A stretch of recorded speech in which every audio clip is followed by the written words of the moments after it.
மலேசிய குடிமக்களின் வெளிநாட்டு துணைவர்களுக்கான நுழைவு அனுமதி ஒப்புதல்கள் பாலினத்தை பொருட்படுத்தாமல் நியாயமான சமச்சீரான அளவுகோல்களின் அடிப்படையில் வழங்கப்படுகின்றன என்று உள்துறை அமைச்சர் டத்தோஸ்ரீ சைஃபுடின் நசுத்தியோன் இஸ்மாயில் தெரிவித்தார்.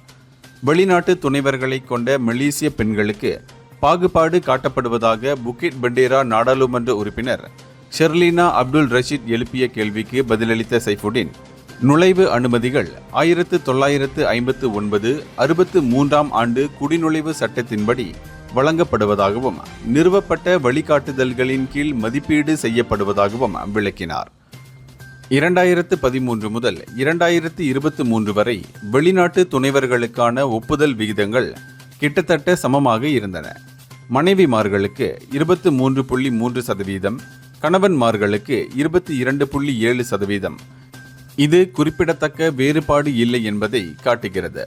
குறிப்பாக பெண் விண்ணப்பதாரர்கள் சம்பந்தப்பட்ட வழக்குகளில் நலன், சாத்தியமான புறக்கணிப்பு போன்ற காரணிகளை கருத்தில் கொண்டு விண்ணப்பங்கள் மதிப்பீடு செய்யப்படுகின்றன என்றும் அவர் மேலும் கூறினார். இந்தியர்களின் இதய குரல் மக்களோசை.